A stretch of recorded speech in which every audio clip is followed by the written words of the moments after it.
yung ano, sa mga subscribers natin dyan, kwento ko na lang sa inyo sa sunod ng mga araw. Paano kami nagkakilala yung mga ako. Exciting yung aming pagkakilala. Diba? Nagpa-cute kasi siya agad sa akin eh.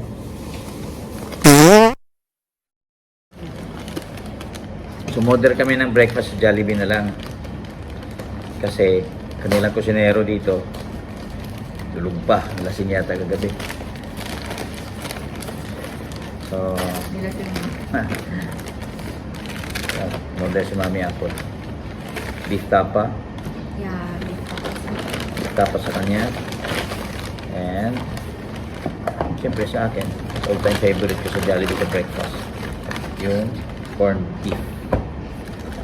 Saka coffee. Coffee na lang din. So, ano sa'yo? Hot chocolate. Hot chocolate sa Mami Apple. Okay. So, iba. Corned beef and beef tapa.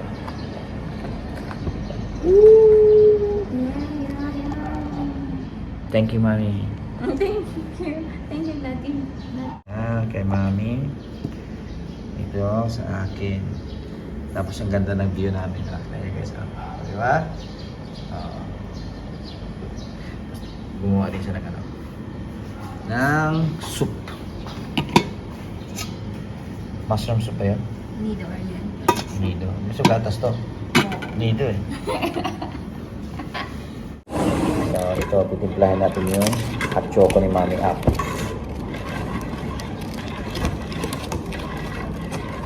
Yan.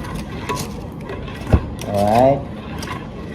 So, nandito ako sa Maynila, sa Parañaque hanggang Tuesday naman.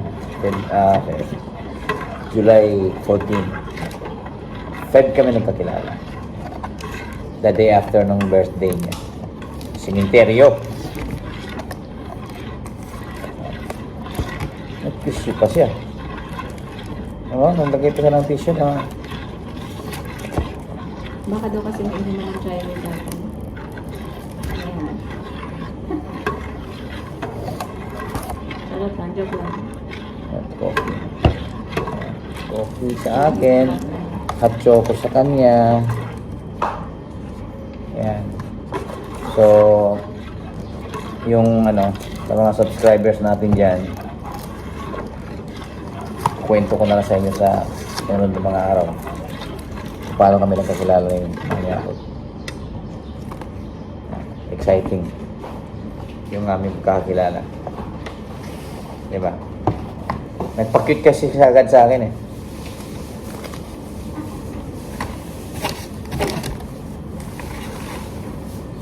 Alright guys, so inaantay ko lang matapos yung soup na yan o, ginagawa ni Mami Apple.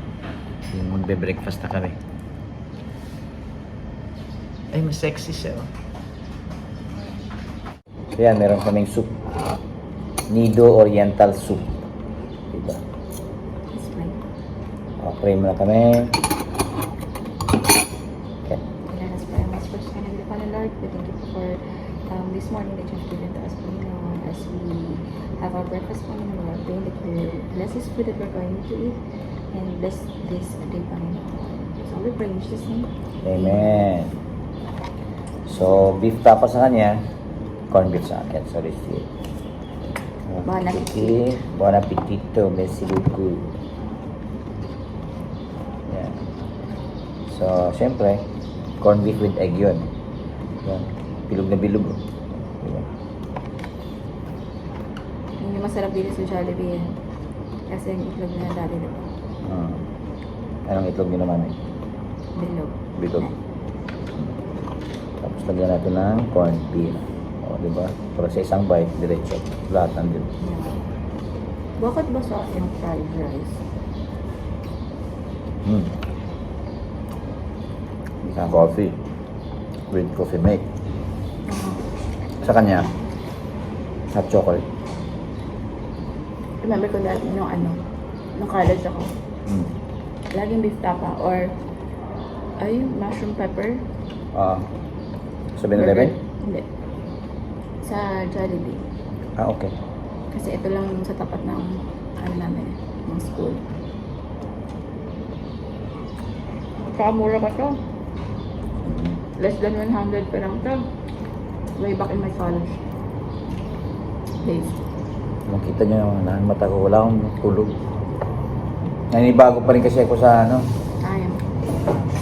sa oras ko sa Europe versus ng dito. So, yeah. Siguro makakabawi ako ng tulog pag uwi ko na ng Jensen. So, ngayon yung kwento ng love story namin, yung kwento ng love story. Ako na magkwento. Okay, okay. Mag-bat-in-bat lang.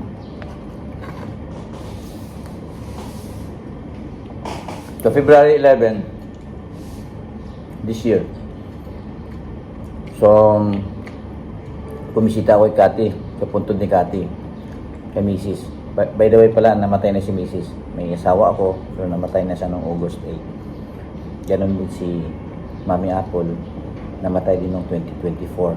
2025 dali last. 2025, Ng ano, March. Nauna, March, August si Mrs.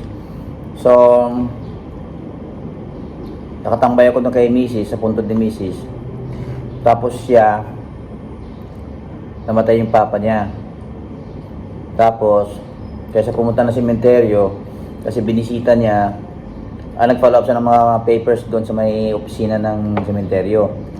Tapos, binisita niya yung puntod nung kapatid niya na nauna na namatay years ago pa.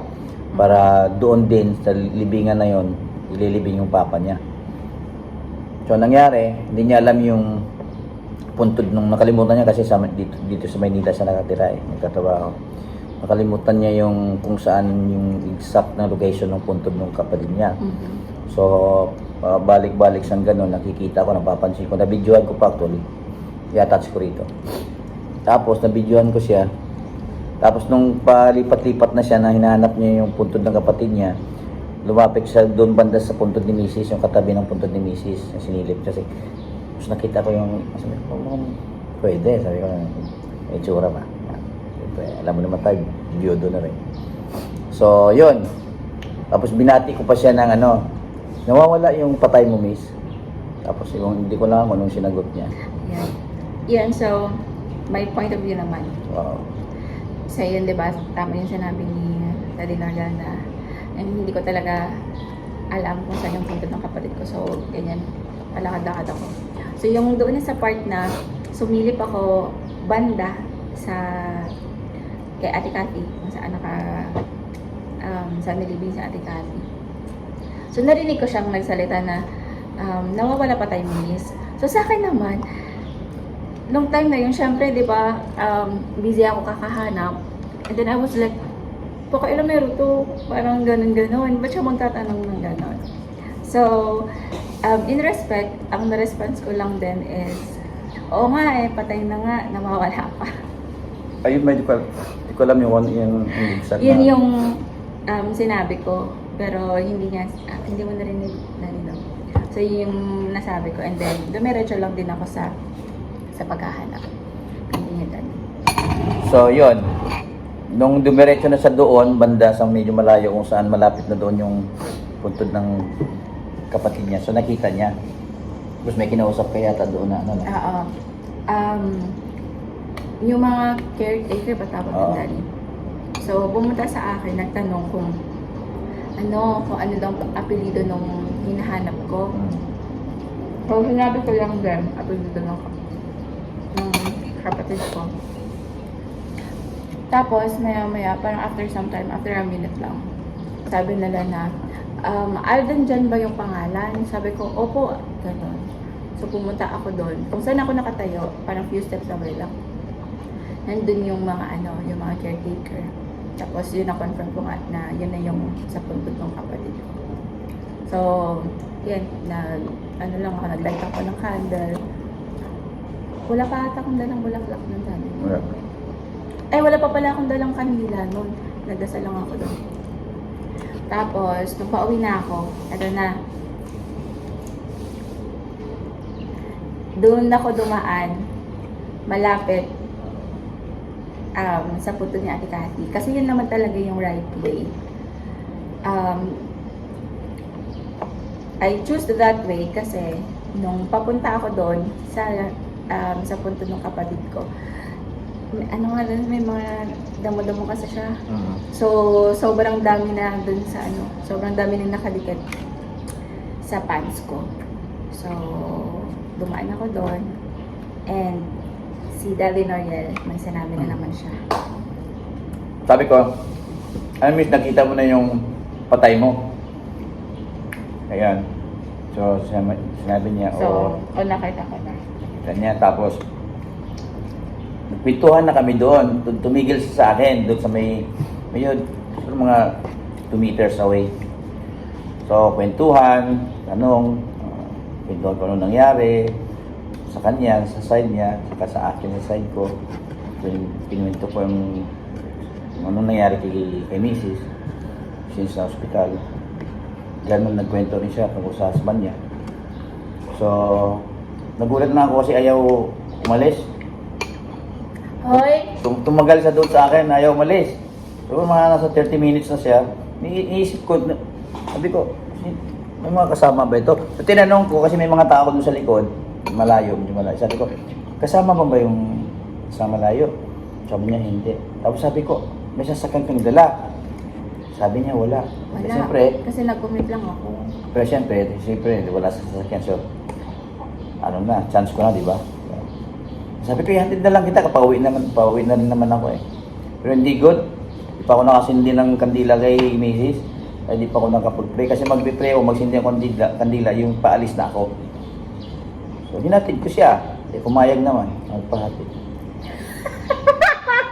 Sorry. So, doon na nag-start. Kuha na ng Facebook, kuha na ng sa YouTube channel ko. Daddy. Hindi, sa sementeryo pa yon. Oo nga. Ito yung sa sementeryo. Siyempre, nakaupo si Daddy Noriel nun. Tapos ako nakatayo. You know what? It took almost 30 minutes. Tama, Daddy? Yung kwentuhan namin. Kasi saan kami nakapunta. Parang buhay ko, buhay niya, ganyan. Tapos, siyempre kakatayo ko, di ba? Babae ko, di ba? Hindi man niya lang ako inalok ng Kasi hindi ko alam na magtatagal ka doon. Nakupuan. Tapos, ang sakit na kaya ng tuhod ko.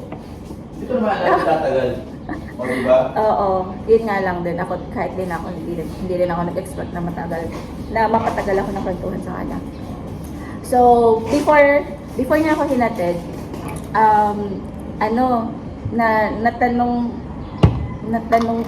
nabanggit niya na nagbablog-vlog daw kasi siya. Tapos sabi ko, sige, ano yung Facebook account mo kasi i-follow kita. Ganon. So, sinerge ko siya sa Facebook, tapos nag-friend request ata ako. Nag-friend request ako, nag-follow ako sa kanya. Sa kanya, tapos nag-send ako ng hi. Tapos yun yung start ng parang second way of communication namin kasi nag-usap-usap kami. Tapos pangalawa is nagka-card kami ng connection through Facebook. So, ninapig niya ako. Yung time na yun, I grabbed the opportunity na lang na sige, magpahatid ako kasi sabi niya, pauwi na rin naman daw siya. So, ihatid niya na daw ako dun sa may terminal. Different way ko yung aking sa kanila pa diba? dito. Kahit out of way yun. So, hinatid niya ako dun sa terminal. Kasi, dadaan pa ako ng palengke. Thankful lang din ako na hinatid niya ako dun. Kasi paggabi na rin. Tapos first, hinawakan ko yung kamay niya, guys. Nagpahawak naman. So, yun. No! No! No! Hindi, kasi nagpa-time kiss siya. May natin No. siya. So, nang nahatid niya na ako, guys. As a gesture, I said thank you. Tapos, I shake hands with him. Sabi ko, thank you sa paghatid. Ganon yung story na shake hands. Hinawakan ko, ang lambot. Lambot ng Uy, puro ngayon kalyo. lambot ng palad. So, nung time na yun, bumalik pa ako kay Mrs. Kasi hindi pa ako nag-ano eh. Di ba, Nakapag hindi ko alam. ng kandila.